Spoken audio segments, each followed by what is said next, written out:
Agora deixa eu te fazer aquela pergunta, né? Tem algum alimento que assim que você come já começa a se sentir um pouco mal, fica um pouco inchada, sem disposição? Isso é porque dependendo da comida ou do preparo, o seu corpo entra em processo de inflamação. Mas como evitar? Quais são os alimentos? Quem explica agora com a gente é o nutricionista Diego Debo, que está aqui com a gente. Diego, seja muito bem-vindo mais uma vez aqui ao Estúdio Mulher Demais. Tudo bem? Joana, tudo ótimo. Bom dia. Bom dia. Diego, eu já quero começar explicando. Existe, de fato, alimentos que são inflamatórios? Então, Joana, na verdade, não existe nenhum alimento que por si só vai causar uma inflamação no corpo, certo? Depende todo de um contexto geral. Então, vai depender do sono da pessoa, do intestino, da hidratação, do estresse. E aí sim, os alimentos, quando todo esse contexto não está equilibrado, eles podem potencializar isso e causar uma inflamação no corpo. E quais alimentos são esses que podem potencializar? Então, aqui do lado direito, todos os alimentos que podem potencializar, certo? Que seria o quê? A salsicha, o açúcar, cerveja, biscoitos, certo? Então, esses alimentos, quando consumidos em excesso, eles têm um potencial de causar uma inflamação maior, certo? Aqui eu trouxe também o leite e o macarrão, por possuir lactose e o glúten, mas na maioria das pessoas, eles não causam inflamação.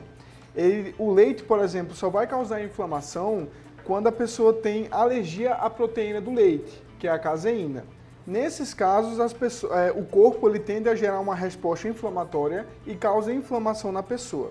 E o macarrão e nos pães, por exemplo, possuem o glúten, e pessoas que têm uma doença autoimune, uma doença celíaca, por exemplo, elas também têm uma resposta inflamatória do corpo. Então, o leite e os derivados da lactose e do glúten, se a pessoa tem alguma doença, pode ter um quadro inflamatório, com certeza. Mas os alimentos que em excesso, em até pessoas saudáveis, que podem causar inflamação, seria o açúcar, a cerveja, o biscoito, a salsicha. Por exemplo, o álcool, quando o nosso corpo quebra ele no nosso corpo, ele gera acetaldeído, e isso faz com que a gente promova mais radicais livres, e isso faça com que a gente sobrecarregue nosso rim e cause mais inflamação. Diego, e tem muita gente, né, que fala assim, porque eu consumo muita proteína, por exemplo. E aí, quando vai ver qual tipo de proteína, são os ultraprocessados, os embutidos, isso também ocasiona um processo inflamatório no nosso corpo, né? Com certeza. A qualidade dos produtos que a gente escolhe afetam diretamente, certo? Então a gente precisa estar sempre tomando cuidado ali com o tipo de produto, com o tipo de proteína, da onde vem e tudo mais, para que dessa forma a gente consiga cuidar do nosso corpo. E quais são os alimentos que auxiliam no processo de anti-inflamatório, né, para desinflamar o nosso corpo? Perfeito. Então seriam os alimentos mais naturais ali a priori, certo? Então, por exemplo, as frutas, elas possuem fibras, possuem fitoquímicos, vitaminas, minerais. Então, elas ali vão favorecer o nosso corpo a combater os radicais livres, certo?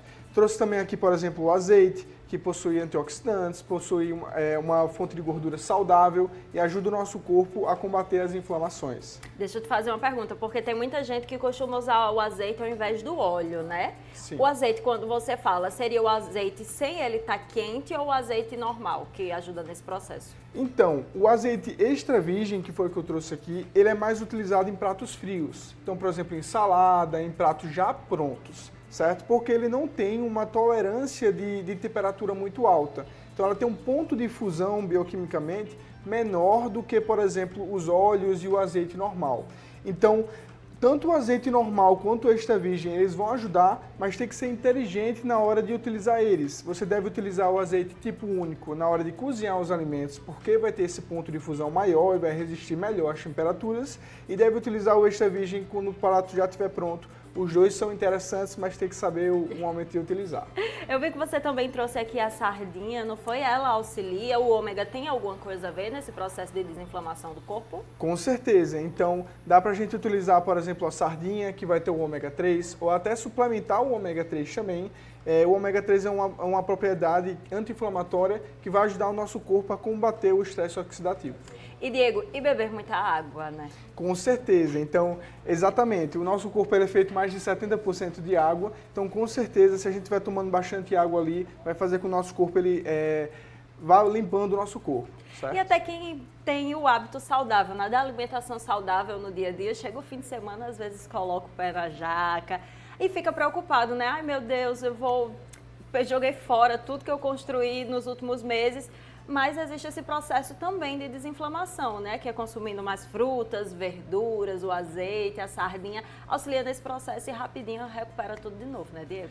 Exatamente. Então, na verdade, esse peso que a gente acaba ganhando no final de semana, se a gente tem uma semana saudável e tem um controle, ele acaba sendo só ilusório. É muita retenção de água. Então, a água também ajuda no final de semana para que a pessoa se sinta menos inchada e consiga recuperar mais rápido. Maravilha, Diego. E nas tuas redes sociais eu te acompanho e vejo que o Diego dá várias dicas em relação a isso, né? Então deixa aí teu Instagram para o pessoal de casa seguir, quem sabe tirar algumas dúvidas com você, né? Até porque fim de semana tá chegando na segunda-feira, toda segunda-feira, como eu disse ontem, é dia de começar, né? Algo novo. Exatamente. Então podem me seguir na minha rede social, é Nutri Diego Debo, certo? Então estou postando bastante conteúdo aí para a gente se preparar para o verão que está chegando, né? Falta ali 3 meses.